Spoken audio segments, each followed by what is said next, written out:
और अभी की बड़ी खबर आपको बता दें, बांग्लादेश पर सर्वदलीय बैठक में सरकार की तरफ से यह बयान दिया गया है कि हमारी नजर है इस घटनाक्रम पर। सरकार ने यह भी कहा कि बांग्लादेश में करीब 13,000 भारतीय हैं। अभी भारतीयों को निकालने की जरूरत नहीं है, इस तरीके के हालात नहीं बने हैं कि उन्हें वहां से निकालने की जरूरत पड़े। 8,000 स्टूडेंट्स वैसे वापस आ चुके हैं। सरकार की तरफ से यह जानकारी दी गई।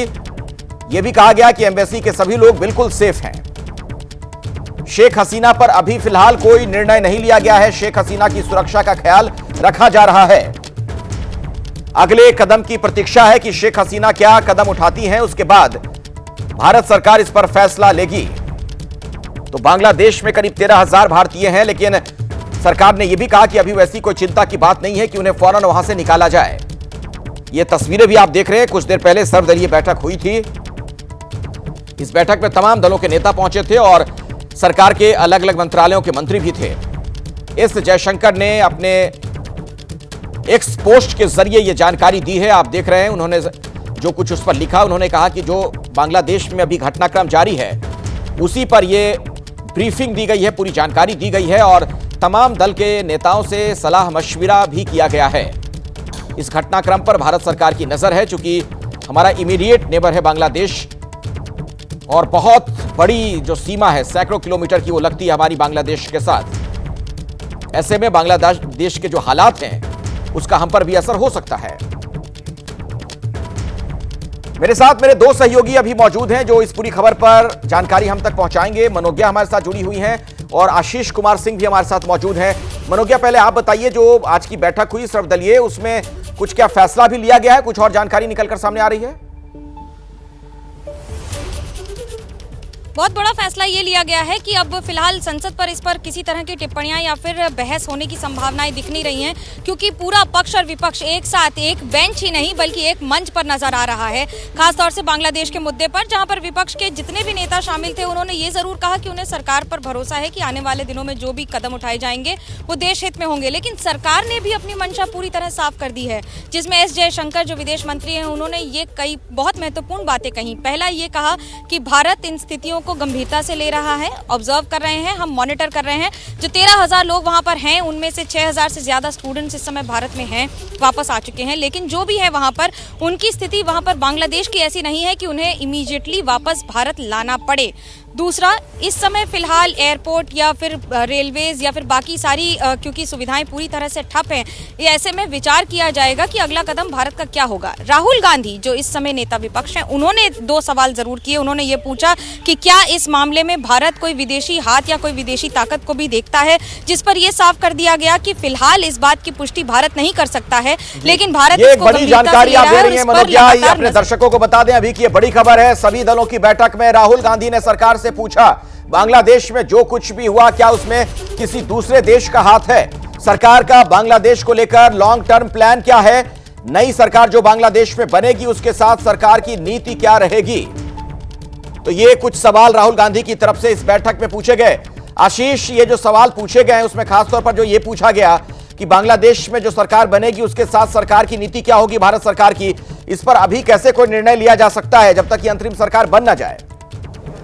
नहीं, लेकिन देखिए, ऑपोजिशन के लीडर्स ये सवाल तो पूछेंगे और मुझे लगता है बड़ा लाजमी सवाल है जो सभी के दिमाग में, हमारे आपके दिमाग में भी है कि भाई जो नई सरकार, कम से कम केयर टेकर गवर्नमेंट जो प्रेसिडेंट ने उनके कल रात ही कह दिया कि बनेगी और मुझे लगता है कि एक आध दिनों में वो इन प्लेस आ जाएगी, उसके साथ आप कैसा रिश्ता रखेंगे और कैसे नेविगेट करेंगे, नोइंग फुली वेल कि उसी दौरान आपने शेख हसीना को भारत में शरण दिया हुआ है। मैं जो थोड़ी देर पहले आपसे अखिलेश कह रहा था कि कोई अब वो बहुत पॉपुलर प्राइम मिनिस्टर वहां नहीं रही थी, ठीक है, पीछे भारत के साथ बहुत करीबी और गाढ़ा रिश्ता रहा है शेख हसीना का भारत के लिए, उन्होंने कई मैत्रिक कदम भी उठाए और इसीलिए इस बात पर लगातार प्रश्न चिन्ह भी उठ रहा है कि भाई पाकिस्तान और आईएसआई एजेंसी पाकिस्तान की सीधे मिल करके इस सत्ता को बेदखल करने में बड़ी भूमिका निभाई है ताकि एक प्रो इंडिया सरकार को वहां से हटाया जा सके। लेकिन आप इस तथ्य को नहीं नकार सकते कि अब वहां पर समीकरण बदल चुके हैं। ऐसे में मुझे लगता है कि सभी लोग ये जानना चाहते हैं, यही वजह है कि ऑपोजिशन के लीडर्स ने भी आज ऑल पार्टी मीटिंग में जानना चाहे कि भारत की पोजीशन क्या होगी, कैसे आप पॉलिटिकली इसको या डिप्लोमेटिकली इसको नेविगेट करेंगे कि वहां नई सरकार आ रही है तो अब हमें उनके साथ डिप्लोमेटिक रिश्ते रखने होंगे। ये इंश्योर करना होगा कि भारत और नई सरकार के बीच में जो संबंध हो वो बेहतर हो, ताकि जो इंटरेस्ट है भारत के, स्ट्रैटेजिक इंटरेस्ट हो, बिजनेस इंटरेस्ट हो या फिर जो हमारा भारतीय नागरिक वहां रह रहे हैं उनको किसी तरह का कोई नुकसान ना हो। बिल्कुल। और इस बीच एक बड़ी खबर दर्शकों को मैं बता दूं कि बांग्लादेश में कल से जो हिंसा जारी है उसकी अब नई नई तस्वीरें सामने आ रही हैं। हालात सुधरते हुए नजर नहीं आ रहे हैं। कल बांग्लादेश के संस्थापक शेख मुजीबुर रहमान की जो प्रतिमा गिरा दी गई थी, ये देखिए तस्वीर आपके सामने है। ये आप देख रहे हैं किस तरीके से वहां पर भीड़ चीखती चिल्लाती हुई, एक तरीके से ये उन्माद वाला दृश्य बिल्कुल नजर आ रहा है। भीड़ का बिल्कुल अराजक चेहरा देखने को मिला है। बांग्लादेश के जो संस्थापक रहे शेख मुजीबुर रहमान, उनकी प्रतिमा इस तरीके से गिरा दी गई और भीड़ से शोर की आवाज, बिल्कुल उन्माद वाला वातावरण बांग्लादेश में सड़कों पर नजर आ रहा है। कई जो वहां पर इमारतें हैं, सरकारी बिल्डिंग है, उसको नुकसान पहुंचाया गया है। भीड़ लगातार हल्ला हंगामा करती हुई नजर आ रही है। बांग्लादेश में मनोज्ञा जो स्थिति बनी हुई है, जिस तरीके के हालात नजर आ रहे हैं, ऐसा लग नहीं रहा है कि आने वाले कुछ दिनों तक में चीजें बेहतर हो पाएंगी, क्योंकि तमाम जो तस्वीरें हैं वहां पर हिंसा की ही बानगी हैं। जो तमाम जगह तस्वीरें हम देख पा रहे हैं। बिल्कुल, और जिस तरह से सेना ये कह रही थी कि हम स्थितियों को पूरी तरह से कंट्रोल में कर लेंगे, ऐसा होता दिख नहीं रहा है। जो तस्वीरें हैं ये बढ़ती चली जा रही हैं। खास तौर से लोगों पर टारगेटेड अटैक किए जा रहे हैं, वो आवामी लीग के कार्यकर्ता, नेता, अधिकारी, कर्मचारी हो, मंत्री हो, या फिर उसके अलावा जनता में जो वहाँ लोग रह रहे हैं। अब आप ये सोचिए कि धार्मिक संस्थानों को और अनुष्ठानों को भी नहीं छोड़ा जा रहा है। कई ऐसी इमारतें हैं जिसे हिंदू मंदिर शामिल हैं, खासतौर से इंटीरियर के इलाकों में, जहाँ लगातार स्थिति बद से बदतर होती चली जा रही है और लॉ एंड ऑर्डर, कानून व्यवस्था का कोई नामो निशान दिख नहीं रहा है। अगर बंग भवन छोड़ के, जो कि राष्ट्रपति का भवन है, उनका घर है, इसको छोड़ के लगभग सारी इमारतें ध्वस्त की गई हैं, तोड़ी गई हैं, नुकसान पहुंचाई गई हैं, या फिर उनको पूरी तरह से खत्म कर दिया गया है, जिसमें संसद भवन हो या फिर गण भवन हो या फिर बाकी सारी इमारतें हों। अब ये सोचिए 71 के बाद से, जब से आज़ादी हासिल की है बांग्लादेश ने, जब से देश बना है, देश की स्थापना हुई है, उसके बाद से लेकर अब तक ये पहली बार होगा जब शेख मुजीबुर रहमान की तस्वीरें, उनकी पोस्टर्स, उनकी इतनी बड़ी बड़ी स्टैचूज को इस तरह से जमीन पर ध्वस्त कर दिया जाए। ये एक संदेश है। अगर कोई व्यक्ति अपने आजादी के मूल कारण को, मूल व्यक्ति को, राष्ट्रपिता की इमारत तोड़े, तो ये सिर्फ प्रदर्शनकारी नहीं हो सकते हैं। इस बात की तो पुष्टि हो चुकी है इन तस्वीरों से। बिल्कुल अराजक तस्वीर बिल्कुल है ये। बांग्लादेश में सियासी भूचाल के झटके अमेरिका तक में देखने को मिल रहे हैं। अभी की बड़ी खबर मैं आपको बता दूं, न्यूयॉर्क में बीएनपी समर्थकों का हंगामा हुआ है। जश्न मनाने कॉन्सुलेट में घुसे बीएनपी समर्थक, न्यूयॉर्क कॉन्सुलेट से मुजीब की मूर्ति हटा दी गई। ये देखिए, मुजीबुर रहमान की मूर्ति वहां से हटा दी गई। आशीष, ये तस्वीरें क्या कहती हैं? अमेरिका तक में इस तरीके का प्रदर्शन फैलता जा रहा है और अब काबू में नहीं है बीएनपी के सपोर्टर्स, और इसी वजह से इस तरह के हालात सामने आ रहे हैं कि जो तस्वीरें आप दिखा रहे हैं वो बांग्लादेश कॉन्सुलेट न्यूयॉर्क की है। न्यूयॉर्क में इस तरह के किसी वारदात को अंजाम देना, आप समझ सकते हैं अपने आप में कितना महत्व रखता है, और ये रिफ्लेक्ट करता है कि लोगों के अंदर अब पुराने रिजीम को लेकर के कितनी नाराजगी है कि मुजीबुर रहमान का जाकर के वहाँ पर स्टैचू हटा रहे हैं, उनके पोस्टर्स हटा रहे हैं, और बाकायदा कॉन्सुलेट के अधिकारी जो हैं वो हाथ जोड़ करके उनसे विनम्र निवेदन कर रहे हैं कि प्लीज शांति रखिए और जो आप चाहते हैं वो किया जाएगा। तो ये मुझे लगता है कि अब स्थिति बद से बदतर होती जा रही है, सिर्फ ढाका के बाहर बांग्लादेश के दूसरे शहरों में नहीं, बल्कि पूरे विश्व भर में जितने भी बांग्लादेश के हाई कमीशन, एम्बेसीज और कॉन्सुलेट्स हैं, वहां पर इस तरह की तस्वीरें देखने को मिल रही हैं। बिल्कुल, जरा सुनते हैं ये लोग क्या कह रहे हैं वहां पर।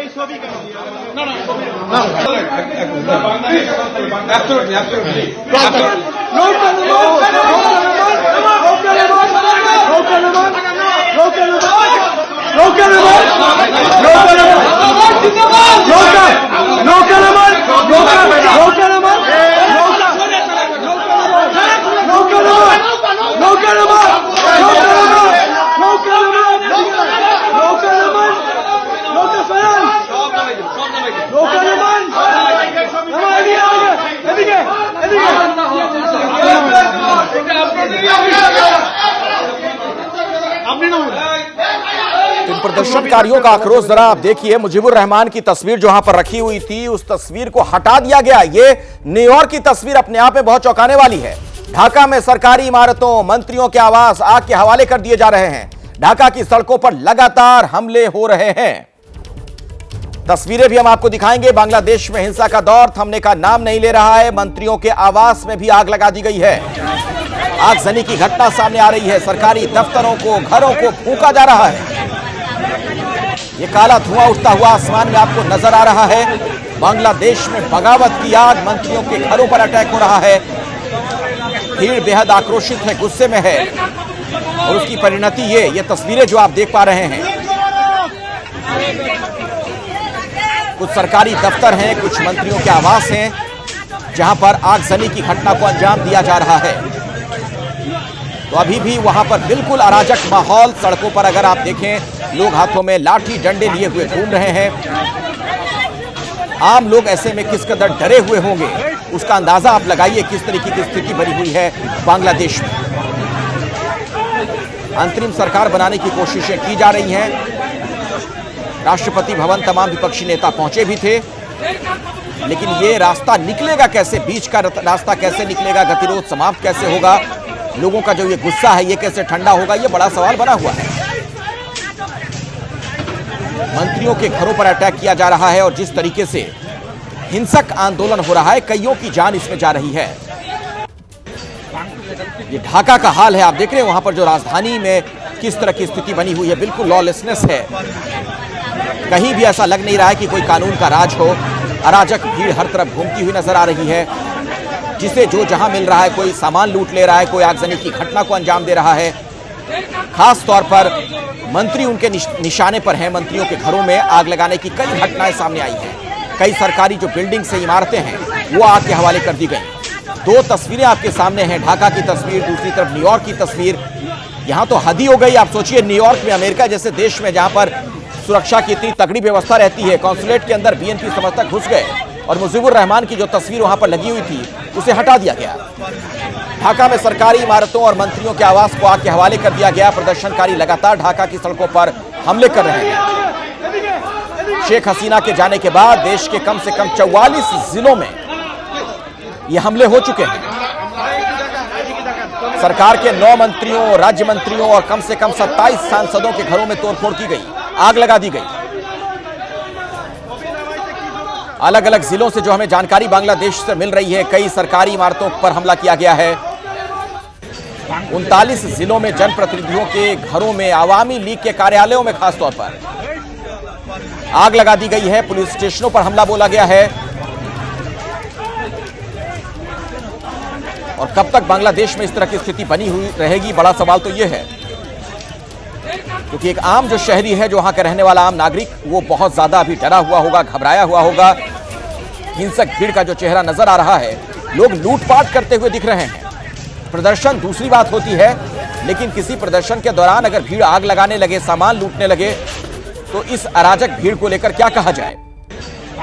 और सबसे हैरानी की बात आशीष ये है कि स्थितियां बेहतर होती हुई नजर नहीं आ रही है। भीड़ का जो आक्रोशित चेहरा है, वो तो ऐसा लग रहा है कि मानो ये बढ़ता जा रहा है, इस तरह की घटनाएं बढ़ती जा रही हैं। आशीष जी हाँ, बिल्कुल। और मुझे लगता है सिर्फ सेना ही एक ऐसी संस्था अब बांग्लादेश में बची है जो इस पर अगर कर सके तो काबू पा सकती है, वरना किसी और संस्था, किसी और इंस्टीट्यूशन के बस की बात अब रही नहीं। जिस तरह से आगजनी हो रही है, मंत्रियों के घरों को जलाया जा रहा है, और पिक्चर के इन तस्वीरों के पीछे की बात तो बतानी पड़ेगी। और ये दिखा रहा है अखिलेश कि लोगों में कितनी नाराजगी थी शेख हसीना को लेकर के, और वो जो गुस्सा फूटा है उसको अब कंट्रोल करना मुश्किल हो रहा है। शेख हसीना ने भी गलतियां की। शेख हसीना ने जब स्टूडेंट्स ने प्रोटेस्ट शुरू किया, जब ढाका यूनिवर्सिटी के अंदर 6 स्टूडेंट्स मारे गए और वो कोटा को लेकर के अपनी आवाज उठा रहे थे, तब शेख हसीना ने प्रेस कॉन्फ्रेंस करके उनको आतंकवादी कह दिया। अगर वो ऐसा कुछ ना करती, मुझे लगता है कि थोड़ा सा कंपैशनेट अप्रोच दिखाती, तो इसका ये शायद नौबत ना आती। देखिए, एक तरह से आखिरी दरवाजा था जिसको तोड़ करके लोग पहुंच गए अब सीधे अपनी बात मनवाने के लिए, और वो लोगों में नाराजगी जो थी वो इस तरह से निकल करके आ रही है सड़क पर कि अब इसको कंट्रोल करना मुश्किल हो रहा है। बड़ी बात यह है कि इसके पीछे डीप बैकग्राउंड में चाइना और पाकिस्तान जो अपना रोल प्ले कर रहे हैं। पाकिस्तान की आईएसआई एजेंसी इसको हवा दे रही है, साथ में वहां पर जो कट्टर इस्लामिस्ट ग्रुप है जमात इस्लामी, अब उसको पांव पसारने का मौका मिल गया है। आगे चल के ये बड़ा चिंताजनक विषय हो सकता है भारत के लिए। और मुझे लगता है इस लिहाज से जो हम पहले डिस्कशन कर रहे थे, भारत सरकार की पोजीशन, भारत क्या डिसाइड करता है, इस नई सरकार जो वहां पर आती है उसके प्रति क्या अप्रोच होगा हमारा, ये बड़ा क्रूशियल रहने वाला है। और इसमें मुझे लगता है कि हमारी जो एस्टैब्लिशमेंट, हमारी जो गवर्नमेंट है, उनकी भूमिका बड़ी अहम रहने वाली है, ऑपोजिशन की भूमिका बड़ी अहम रहने वाली है, और शायद इसीलिए रीच आउट आज किया गया। तो भारत सरकार इस पर क्या कदम उठाएगी, इस पर तो हमारी नजर बनी हुई है। मनोज्ञा लगातार आप तक वो जानकारियां पहुंचा रही हैं, लेकिन देखिए मनोज्ञा, चिंता की बात यह भी है, पूरे भारतीय उपमहाद्वीप की बात करें, ये जो सब कॉन्टिनेंट है, यहां पर यह स्थिति हर देश में लगभग बन गई। भारत को अगर छोड़ दीजिए तो लग नहीं रहा कि कहीं पर अब लोकतंत्र बचा है। ये बहुत बड़ी चिंता की बात है। और ये चिंता की बात भारत के लिए सबसे ज्यादा है, क्योंकि अटल बिहारी वाजपेयी हमेशा कहते थे कि आप सब कुछ बदल सकते हैं, अपने पड़ोसी नहीं बदल सकते। खासतौर से तब जब आप एक ऐसा देश हो जो चारों तरफ से उन लोगों से घिरा हो जिनके साथ आपके संबंध हमेशा मधुर ना रहे हो। मिसाल के तौर पर अगर आप पाकिस्तान को ले ले तो पाकिस्तान और भारत के संबंध पूरे विश्व को पता है, और इसका सीधा फायदा वो ऐसे कई देश उठाना चाहते हैं जैसे चीन या बाकी सारे देश जो भारत के ऊपर या इंडियन सब कॉन्टिनेंट पे अपना दबदबा या वर्चस्व स्थापित करने की लगातार कोशिश करते रहे हैं। उनकी मंशा भी यही रही है। पर इस समय बांग्लादेश में जो उठापटक है उसका सीधा असर भारत पर सबसे ज्यादा देखने को मिल रहा है। आप कल्पना कीजिए कि शेख हसीना की 15 साल की रेजिम में $450 बिलियन की इकोनॉमी बन गया है, जो कि 18 करोड़ के लगभग की आबादी है बांग्लादेश की। ये अपने आप में बहुत बड़ा अचीवमेंट रहा है, क्योंकि एक जमाने में वो पाकिस्तान से भी पीछे था। पर इकोनॉमी को इतना बेहतर ले आना, तो आपके जब जैसे जैसे आप आगे बढ़ते हैं देश के तौर पर भी, तो आपके अलग अलग दुश्मन बनते हैं। पर यहाँ पर स्ट्रेटेजिक मैनूवरिंग बहुत ज्यादा जरूरी है। और इस जियोपॉलिटिकल सिनेरियो की अगर हम बात करें तो उसमें बांग्लादेश का जो प्लेसमेंट है वो ऐसा है जहां एक और समुद्र है और आसपास बाकी सारे देश हैं, जिस पर मनोज्ञा किसी न किसी तरह से बड़ी जानकारी सामने आ रही है। मैं आता हूं आपके पास दोबारा, लेकिन एक बड़ी जानकारी सामने आ रही है। चूंकि सर्वदलीय जो बैठक हुई थी उसके बाद अब कुछ नेताओं के बयान भी सामने आ रहे हैं। एक बड़ा अपडेट दर्शकों तक मैं पहुंचाना चाहूंगा। मनोज झा जो कि आरजेडी के सांसद हैं, इस बैठक के बाद उन्होंने कहा कि बांग्लादेश के मुद्दे पर सरकार के साथ हैं, यानी तमाम जो नेता हैं विपक्ष के वो भी सरकार के साथ इस मसले पर हैं। आरजेडी के राज्यसभा सांसद मनोज झा जी सर, जो बांग्लादेश में स्थिति है और वहां की निर्वासित प्रधानमंत्री भारत में है, क्या कहना चाहेंगे आप, और सरकार के रुख पर प्रतिक्रिया पर आपको क्या कहना है? ये मसला ये नहीं है कि मैं इस पर सरकार को घेरने की कोशिश करूँ। मैं समझता हूँ कि एक मल्टी लेयर्ड आर्किटेक्चर रहा इस आंदोलन का, जिसकी परिणति में बहुत सारी छवियाँ हमने देखी। वहाँ की प्राइम मिनिस्टर वहाँ से निकल चुकी हैं, और बंगबंधु की मूर्तियों को जिस प्रकार डिसमेंटल किया गया, तो कोई सिर्फ ये कह दे कि ये कोटा के लिए मामला था, ऐसा नहीं है। इसका परत दर परत इस आर्किटेक्चर को समझना होगा, और हमारी लंबी सीमा बांग्लादेश से लगती है। मैं समझता हूँ मेरी सरकार बेहतर निर्णय लेगी अपने स्ट्रेटेजिक इंटरेस्ट के दायरे में। सर, शेख हसीना जी भारत में हैं, क्या उनको भारत में रहने देना चाहिए? क्योंकि कहा जा रहा है कि बांग्लादेश में भारत के खिलाफ सेंटिमेंट बन रहे हैं। नहीं, देखिए, ये काम एमईए को छोड़िए, ये काम उन लोगों को छोड़िए जो एक दिन और एक मिनट में चीज़ों का निर्णय नहीं लेते हैं। एक ऐतिहासिक तथ्य है, बांग्लादेश के लोगों की भी आकांक्षाएं हैं। हमारा सिर्फ इतना कहना है, हमारी सरकार इसमें पूरे हर आयाम को देखते हुए, जिसमें रिश्तों की ऐतिहासिकता भी है, लेकिन साथ ही साथ एक छद्म लोकतंत्र की वजह से क्या नुकसान होता है उसका भी आकलन होना चाहिए, और फिर हमारी सरकार निर्णय। इसी पर आखिरी सवाल, आपके मित्र हैं और राजनीतिक मित्र हैं संजय राउत, उन्होंने बांग्लादेश की तुलना भारत से कर दी है, तानाशाही की तुलना वो कर रहे हैं। मैं कोई भी अगर इस प्रकार के बयान देता है तो मैं समझता हूँ अतिरेक से बचना चाहिए।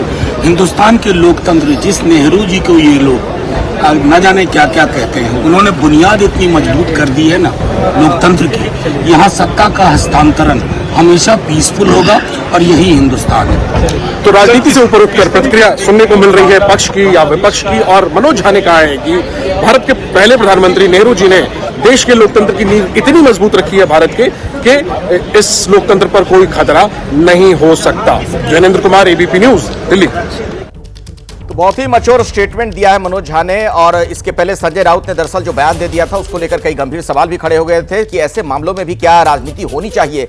बांग्लादेश से जुड़ी हर खबर तस्वीर के साथ लगातार आप तक हम पहुंचा रहे हैं। बांग्लादेश में हिंसा का एक नया वीडियो सामने आ गया है, जगह जगह तोड़फोड़ की जा रही है, इमारतों को आग के हवाले किया जा रहा है, वो तस्वीरें भी हम आपको दिखाएंगे। यानी कुल मिलाकर बड़ी तस्वीर यह है कि बांग्लादेश में स्थिति अभी बेहतर होती हुई नजर नहीं आ रही है। ये देखिए हिंसा का एक नया वीडियो, भीड़ का उग्र और अराजक चेहरा आपके सामने। कई इमारतों में ये लोग आग लगा दे रहे हैं बिना सोचे समझे कि इसमें जान माल का कितना बड़ा नुकसान हो रहा है। ये उनका अपना देश है जहां वो घूम घूम कर अलग अलग बिल्डिंग्स में, सरकारी दफ्तरों में आग लगा दे रहे हैं, लोगों की जान चली जा रही इस उपद्रव में। और ऐसे में तमाम तरह की कॉन्स्पिरेसी थ्योरीज भी सामने आ रही हैं कि इन सब के पीछे विदेशी ताकत है, इन लोगों को उकसाया गया है, भ्रमित किया गया है, प्रदर्शनकारियों ने देखिए किस तरीके से इमारतों में आग लगाने का काम किया है और कई लोगों ने अपने चेहरे पर रुमाल वगैरह बांध रखा है ताकि उनकी शिनाख्त ना होने पाए। और अलग तस्वीरें जो सामने आ रही हैं, आप देख पा रहे हैं कैसे धू धू कर जलती हुई इमारतें दिख रही हैं। मुजीबुर रहमान की प्रतिमाओं को तोड़ा गया है और ये तस्वीर आप देख सकते हैं कैसे एक घर को आग के हवाले कर दिया गया। तो बांग्लादेश में हालात बिल्कुल भी सुधरते हुए नहीं दिख रहे हैं। कब तक अंतरिम सरकार का गठन हो पाएगा, ये बड़ा सवाल बना हुआ है। और ये एक कार देखिए कैसे जला दी गई। चारों तरफ लोग वहां पर मौजूद, छोटे छोटे बच्चे भी नजर आ रहे हैं। बिल्कुल अराजक वाली स्थिति, अराजकता वाला माहौल बांग्लादेश में नजर आ रहा है। लोगों के हाथों में आप देखेंगे लाठी हैं, डंडे हैं, वो नारे लगा रहे हैं, शोर मचा रहे हैं और जो कुछ भी उन्हें दिख रहा है वो जला दे रहे हैं। और कुछ लोग ऐसे में सेल्फी भी ले रहे हैं, वो भी देखिए जरा। एक दो तो ऐसे लोग भी नजर आए। ये देखिए एक व्यक्ति को आप देख सकते हैं, वो मोबाइल से वो जो कार जल रही है उसको बैकग्राउंड में रखकर सेल्फी ले रहा था। अब आप समझ सकते हैं किस तरीके के हालात वहां पर बने हुए हैं। ऐसा लग रहा है कि बहुत सारे लोग तो इस भीड़ में सिर्फ तमाशबीन की तरह घूम रहे हैं, फिर रहे हैं। उन्हें समझ में नहीं आ रहा है कि उनका अपना देश जल रहा है। कल भी आपने तस्वीरें देखी थी जब ये लोग घुस गए थे सरकारी प्रतिष्ठानों में। वहां पर जो चीज जहां पड़ी हुई लोगों को मिली वो लूट ले गए, फ्रिज से निकालकर खाना खा रहे थे। श्रीलंका की सड़कों पर कुछ दिनों पहले जो आपने हालात देखे थे, लगभग वैसी स्थिति बांग्लादेश में नजर आ रही है। अब सवाल यह भी है कि ऐसे माहौल में सेना कहां है? इन लोगों को क्या रोका नहीं जा रहा है या भीड़ इतनी अधिक है, इस कदर उग्र है कि इन्हें रोक नहीं पा रहे हैं सेना के लोग? क्या इन्हें खुली छूट दे दी गई है हिंसा करने के लिए? क्योंकि जो आम शहरी एक होता है वो ऐसे हालातों में सबसे ज्यादा डरा सहमा रहता है कि न जाने क्या होगा, उनके बच्चों का क्या होगा। तो तीन अलग अलग तस्वीरें अब आपके सामने हैं। पहली तस्वीर में आप देख सकते हैं सड़क पर सैकड़ों लोगों की भीड़। दूसरी तस्वीर आपने देखा कैसे मुजीबुर रहमान की एक तस्वीर, प्रतिमा वहां पर नजर आई थी। कई मूर्तियां वगैरह तोड़ दी गई हैं, कई सरकारी प्रतिष्ठानों को नुकसान पहुंचाया गया है। खास तौर पर जो मंत्रियों के आवास वहां पर हैं वो भीड़ के निशाने पर, वहां पर आगजनी की घटना हुई है। और तीसरी तस्वीर भी आप देख रहे हैं जहां पर एक गाड़ी जलती हुई नजर आ रही है। सबसे बड़ी चिंता की बात यह कि ये जो हिंसा हो रही है इसमें कई लोगों की जान जा चुकी है। वाकई में कहना पड़ेगा जो हालात नजर आ रहे हैं ये बर्निंग बांग्लादेश है। जिस तरह की स्थिति बनी हुई है और सबसे ज्यादा जिस बात को लेकर वहां पर लोगों में गुस्सा था वो था आरक्षण वाला मामला। स्वतंत्रता सेनानियों के परिजनों को आरक्षण वाली जो बात थी, लेकिन कई तरह की चीजें अब सामने आ रही है। कहा यह जा रहा है कि वो तो सिर्फ एक तात्कालिक वजह बनी है। इसकी जो पृष्ठभूमि है, जो बैकग्राउंड है, उसमें जाकर देखें तो कई और भी वजह नजर आती हैं। और खास तौर पर इसमें चीन की साजिश बताई जाती है, ISI का हाथ सामने आ रहा है, पाकिस्तान की जो खुफिया एजेंसी है। यानी बांग्लादेश में जो हिंसा हो रही है और जो राजनीतिक अस्थिरता का माहौल शुरू हो गया, उसके पीछे चीन और पाकिस्तान का हाथ भी बताया जा रहा है। तो तख्ता पलट की जो इनसाइड स्टोरी सामने आ रही है वो यकीनन चौंकाने वाली है।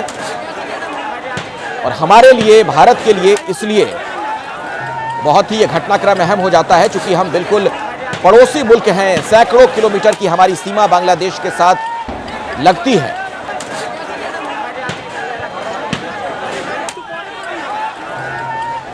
मेजर जनरल रिटायर्ड के सिन्हा साहब इस वक्त हमारे साथ मौजूद हैं। सिन्हा साहब, आप भी ये तस्वीरें देख रहे होंगे जो लगातार बांग्लादेश से सामने आ रही हैं। स्थितियां बेहतर होती क्यों नहीं नजर आ रही? आपका अपना आकलन क्या कहता है?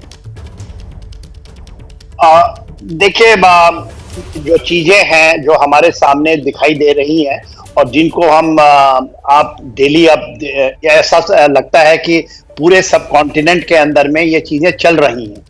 और ये कभी पाकिस्तान में दिखता है, कभी आपको बांग्लादेश में दिखता है, कभी आप मालदीव जाएं वहां दिखता है, कभी श्रीलंका में दिखता है। और पैटर्न एक ही है, एक ही पैटर्न है, चेंज ऑफ रिजीम। जो चेंज ऑफ रिजीम की जब हम बात करते हैं तो चेंज ऑफ रिजीम में आप देखिए लोग ये चाहते हैं कि एक सत्ता ऐसी आए जिससे कि वो जो स्ट्रेटेजिक एंड जियोपॉलिटिकल अपने एमओ को साध सकें। अभी खालिदा जिया का ये 4th टर्म था और इलेक्शन के पहले भी ऐसी चीजें आ रही थी कि बहुत सारे देश थे जिसमें अमेरिका भी है, इसमें पाकिस्तान तो है ही है, कुछ चाइना से भी ऐसी चीजें आ रही थी कि उनके लिए शेख हसीना एक करेक्ट ये नहीं थी और चेंज ऑफ रिजीम के ऊपर काफी दिनों से काम चल रहा था। 2018 से ही काम चल रहा था। जो तारिक रहमान साहब हैं, जो खालिदा जिया हैं, जो बीएनपी पार्टी के खालिदा जिया के बेटे हैं, और उनका जो साठगांठ आईएसआई से रहा है, तो देखिए सब चीजें नकारा कर दिया गया। 1971 के 2-3 चीजें अहम थी। मुक्ति वाहिनी, उसके अलावा शेख मुजीबुर रहमान। शेख मुजीबुर रहमान ने जब ईस्ट पाकिस्तान से बांग्लादेश का गठन हुआ तो वो एक बहुत बड़ा चेहरा था। उसके बाद जिस तरह से शेख हसीना को लाया गया था, वो भी मिलिट्री कू हुआ था 5 साल, 71 के 5 साल बाद ही मिलिट्री कू हुआ था। और मिलिट्री कू को हटाने के लिए, मिलिट्री कू की जो सत्ता थी उसको हटाने के लिए उसमें शेख हसीना को लाया गया था। और शेख हसीना उस समय वो उस समय था 1981, 71 के बाद 81 में जब वो आई थी तो उनका जो एक स्वागत हुआ था बांग्लादेश में, उस समय भी छात्र आंदोलन हुआ था, सेम छात्र आंदोलन, और छात्र आंदोलन के बाद वो आई थी। अभी देखिए उनका जो कितनी बुरे तरीके से उनको देश से छोड़कर भागना पड़ा। ये पूरी परिस्थितियां 52 साल में यदि आप देखेंगे तो आप उन चीजों को देखें जो 1970 में जो भी सिंबलिक था, उसमें जमाते इस्लामी वो तो पहले से ही था, 71 के पहले से जमाते इस्लामी वहां पर था और वो कभी नहीं चाहता था कि ईस्ट पाकिस्तान और अपने मेन पाकिस्तान से कटकर निकले। और उसके अलावा राजाकार थे, वो अभी भी वहां हैं और उनके ऊपर कुछ कार्रवाई नहीं, हाँ विद आयरन हैंड उसको दबाया गया था। और ये चीजें और आज निकली हैं और आईएसआई की, इसलिए आप इसको जीत मानिएगा और पाकिस्तान या डीप स्टेट्स जो हैं इनकी आप जीत मानिएगा कि उन चीजों को उन्होंने हटा दिया। अभी आप शेख मुजीबुर रहमान की मूर्ति को तोड़ दे रहे हैं, आप शेख हसीना को वहां से भागना पड़ रहा है। आप ये देखिए जो मेन पॉलिटिकल पार्टी है उसमें जमाते इस्लामी अब बीएनपी उभर के आ रही है, जो कि एब्सोल्युटली इसके अगेंस्ट में रही है। और उनका ये कहना है कि 1971 के तो सारी चीजें वो एक धीरे धीरे करके हटाना चाह रहे हैं। और मैं ये देखता हूं कि आज जो हम कल हुआ उसके बाद क्या होगा बांग्लादेश के अंदर में। बांग्लादेश में पहले एक फैक्टर नहीं था, वो चाइना का फैक्टर नहीं था। चाइना पहली बार आपको मई के महीने में उनका एक बांग्लादेश आर्मी के साथ एक बहुत बड़ा ज्वाइंट एक्सरसाइज चला है, ये पहले नहीं हुआ कभी भी। इसी महीने इसी साल के मई के महीने में हुआ है, ये जून जुलाई उसके बाद हुआ है। शेख हसीना गई थी 4 दिन के दौरे पे और उन्होंने कट शॉट किया, वापस आ गई। वो चाहते हैं जो जी हाँ, मैं आऊंगा सर, आपके पास आऊंगा, बहुत ही इंपॉर्टेंट जानकारी आप दे रहे हैं, मैं आऊंगा आपके पास। लेकिन अभी एक बड़ी खबर बता दें, गाजियाबाद में जो हिंडन एयरबेस है जहां पर अभी शेख हसीना रुकी हुई हैं, अचानक हलचल तेज हुई है, बड़ी संख्या में कई अधिकारी वहां पर पहुंचे हैं, खासतौर पर जो वीवीआईपी गाड़ियां हैं उनकी मूवमेंट वहां पर बढ़ी है। तो इसका क्या मतलब निकाला जाए, क्या शेख हसीना वहां से कहीं रवाना होने वाली है? बड़ी संख्या में बताया जाता है कि कई ऑफिसर्स वहां पर पहुंचे हैं। वीवीआईपी गाड़ियों की मूवमेंट की सूचना हमें मिल रही है। बीती रात वहीं पर शेख हसीना ने गुजारी, लेकिन अब क्या यहां से वो कहीं रवाना होने वाली है? क्या हिंदुस्तान में ही कहीं पर अभी फिलहाल रुकेंगी कुछ दिन और, या जो खबर आ रही थी कि लंदन जा सकती हैं उस बाबत कोई ग्रीन सिग्नल उन्हें मिल गया है? ये तमाम सवाल अभी बने हुए हैं। ये जो अचानक से हलचल आशीष तेज हुई है, इसका क्या कुछ खास अर्थ निकाला जाए? भी हो सकता है, थोड़ा सा इंतजार करना पड़ेगा। अखिलेश, जिसके जिक्र आप कर रहे हैं उसको चेक करने की कोशिश हम भी कर रहे हैं कि ये गाड़ियों का मूवमेंट वहां क्यों हुआ है। संभव है कि जैसा कल रात इन्फॉर्मेशन दी गई थी कि एक रात हिंडन एयरपोर्ट पर गुजारने के बाद उन्हें किसी सेफ हाउस दूसरी जगह ले जाया जाएगा। इस बीच शेख हसीना को खुद भारत सरकार को यह बताना था कि वो किस देश जाना चाहती हैं, लंदन जाना चाहती हैं, यूनाइटेड किंगडम में, या कहीं और जाना चाहती हैं, तो उसको फैसिलिटेट किया जाएगा। मुझे लगता है थोड़ा और इंतजार करना होगा। ये बात सही है कि कुछ अधिकारी और कुछ काफिला गाड़ियों का उनको मिलने के लिए हिंडन एयरबेस पहुंचा है। बिल्कुल, तस्वीरें भी सामने आनी शुरू हो गई हैं। आप देख सकते हैं वहां पर कई गाड़ियां वहां पर पहुंची हैं, कई वीवीआईपी गाड़ियां वहां पर एयरबेस के पास। और ऐसे में अब तमाम तरह के कयास लगाए जा रहे हैं कि हो सकता है शेख हसीना यहां से कहीं रवाना हो रही हो। क्या अभी कुछ दिन भारत में ही कहीं रहेंगी सुरक्षित ठिकाने पर, या जो खबर आ रही थी कि लंदन में उन्हें रुकना है वहां जाने की उन्हें इजाजत मिल गई है, यानी राजनीतिक शरण की जो बात कही जा रही थी, क्या उस बाबत बात बन गई है? ये एक बड़ा सवाल बना हुआ है।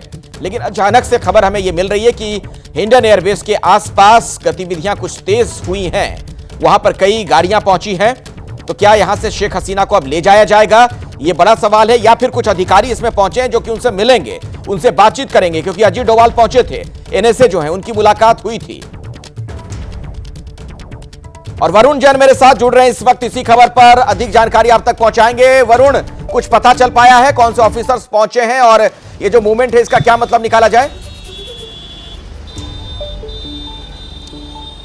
देखिए, मूवमेंट से इतना तो साफ है कोई वीवीआईपी है जो कि अंदर मिलने के लिए पहुंचा है। हिंडन एयरबेस के बाहर ही मौजूद हूँ। 2 मर्सिडीज थी ब्लैक कलर की, अशोक स्तंभ का जो चिन्ह है वो लगा हुआ था। जो गाजियाबाद पुलिस है उनकी पूरी सुरक्षा में जो ये दोनों मर्सिडीज गाड़ी है अब से 10 मिनट पहले अंदर पहुंची है। तो कहीं ना कहीं जिस तरीके से जो काफिला अंदर गया है, इस बात को बल मिल रहा है कि शायद कुछ ही देर में इस बात की जानकारी मिले, कुछ डेवलपमेंट्स यहाँ पर हो सकते हैं कि किस तरीके से जो शेख हसीना है वो अब यहाँ से आगे के लिए मूव करेंगी। लेकिन फिलहाल अभी तक साफ नहीं है कि कौन वो ऑफिसर्स थे, कौन वो अधिकारी थे जो कि यहाँ पर हिंडन एयरबेस पर पहुंचे हैं। तो सबकी निगाहें फिलहाल हिंडन एयरबेस पर ही बनी हुई है कल से। जी वरुण, मैं आपके पास लौटूंगा, लेकिन सिन्हा साहब थोड़ा एक बात समझाइए। एक खबर जो बार बार आ रही है, कहा यह जा रहा है कि अगर ज्यादा वक्त तक शेख हसीना हिंदुस्तान में रुकती हैं तो एक एंटी इंडिया जो सेंटिमेंट वहां पर बनाने की कोशिश की जा रही है उसको बल मिल सकता है। आपको इस थ्योरी में कितना दम नजर आ रहा है? देखिए अखिलेश, इसमें एक तो सच्चाई तो है, थोड़ी सी सच्चाई इसमें है कि एंटी इंडिया का, क्योंकि उन्होंने जो एक कैंपेन चलाया था खास करके इलेक्शन के दौरान, जिसमें एक ऑपोजिशंस ने उसको बाइकआउट की थी। मगर एक बहुत बड़ा, जैसे आपने देखा नीचे हमारे चला था मालदीव्स में, आउट इंडिया कैंपेन। मगर बात यह है कि देखिए, आप जब इस जियो पॉलिटिकली या जियो स्ट्रेटेजिकली देखते हैं तो जमात, हम शेख हसीना की ये पार्टी है, ये बहुत पुरानी पार्टी है और ये सबसे बड़ी पार्टी है और वहां पर उसके ज्यादा लोग हैं, इसलिए उनकी संख्या ज्यादा है। देखिए 18 लाख लोग रहते हैं। एक बड़ी खबर आ गई है सिन्हा साहब, माफी के साथ बीच में रोक रहा हूं, एक बड़ी खबर आ रही है। बांग्लादेश में अल्पसंख्यक समाज संकट में नजर आ रहा है। लगातार ऐसी खबरें आ रही हैं कि हिंदू और मंदिरों को वहां पर निशाना बनाया जा रहा है। कई जगह पर हमले किए गए हैं। ढाका के इस्कॉन मंदिर में मौजूद परीक्षित गोविंद दास से एबीपी न्यूज संवाददाता निधि श्री ने बात कर बांग्लादेश में मौजूद हालात की जानकारी ली है। तो मंदिरों से तोड़फोड़ की जानकारी मिल रही है। देखिए ये तस्वीर जो आप देख रहे हैं, आगजनी की घटना सामने आ रही है। अल्पसंख्यकों को निशाने पर लिया जा रहा है, खासतौर पर जो हिंदू वहां पर हैं। कई मंदिरों में भी तोड़फोड़ की गई है, इस तरह की खबरें भी आ रही हैं। और आप सुन पा रहे होंगे इन तस्वीरें, ये जो वीडियो हम आपको दिखा रहे हैं, लगातार पीछे से शोर की आवाज आ रही है। यानी आसपास बड़ी संख्या में लोगों की मौजूदगी, बिल्कुल अराजक भीड़, जहां तहां इधर उधर सड़कों पर गुजरती हुई, और जो उनके सामने आ रहा है उसे आग के हवाले कर देते हैं, खासतौर पर सरकारी इमारतों को। लेकिन यह बड़ी चिंता की बात है, जो अल्पसंख्यक समाज के लोग वहां पर हैं उन्हें निशाने पर लिया जा रहा है। हिंदू माइनॉरिटीज को लेकर के जो खबरें आ रही हैं उसमें क्या है, क्या वहाँ पर किस तरीके से हिंदू माइनॉरिटीज को क्या अलग से शेल्टर दिया गया है? नहीं, कुछ शेल्टर नहीं दे रहा है, कोई भी शेल्टर नहीं है। तो अभी अपन का ऐसा ही चल रहा है। आपकी आवाज साफ नहीं आई, क्या कहा आपने? नहीं, कोई भी सुरक्षित बनाया। अच्छा, कुछ भी नहीं है, डर लग रहा है आप लोगों को? हाँ, डर तो बहुत है। अच्छा, तो आप लोगों ने मांग की है कि हमें सुरक्षा दी जाए या इस तरीके से? कहाँ से मांगूंगा? अभी तो सरकार को नहीं गठन हुआ। इंडियन गवर्नमेंट से कोई अपील करना चाहेंगे? इंडियन गवर्नमेंट से मेरा टेंपल का प्रेसिडेंट है ना, उनको पता है उनको क्या करना है। तो आप लोग टेंपल में कितने लोग रुके हुए हैं परीक्षित जी? टेंपल में 200 डिवोटी है। 200 लोग? हाँ, 200 लोग। और खाने पीने की व्यवस्था कैसी है? खाने पीने की व्यवस्था तो दूरी सुरक्षित है, कल किया हो गया पता नहीं है। आस्था चल रहा है। आप लोगों का घर वहाँ घर तो यही देश में है। घर सुरक्षित तो मंदिर में रहता हूँ। सुरक्षित घर में यहाँ पे अभी सुरक्षित है। कहाँ तो बहुत यह हो रहा है, मंगसर हो रहा है, अग्नि प्रदर्शन हो रहा है, जलापुरा हो रहा है। तो क्या आप लोगों को लगता है कि टारगेट किया जा रहा है अल्पसंख्यकों को वहाँ? हाँ, टारगेट तो होता है, टारगेट तो होता है। आपको भी ऐसा लगा है क्या वहाँ? हाँ, कुल तो जो गवर्नमेंट आया वो गवर्नमेंट हिंदू डाल बनाया, हिंदू को अभी भी फास्ट कोई गवर्नमेंट से सुरक्षित नहीं है हिंदू। देखिए, वहां पर तख्ता पलट के बाद सेना ने मोर्चा संभाल लिया है। तो अब सवाल यह है कि सेना के लोग कहां हैं? अगर वहां पर अल्पसंख्यकों को इस तरीके से निशाने पर लिया जा रहा है, हिंदुओं को टारगेट किया जा रहा है, तो सेना के लोगों का यह कर्तव्य है कि उनकी जानमाल की हिफाजत की जाए। लेकिन बांग्लादेश में स्थिति बहुत ज्यादा खराब होती हुई नजर आ रही है। बड़ी खबर पर लगातार हमारी नजर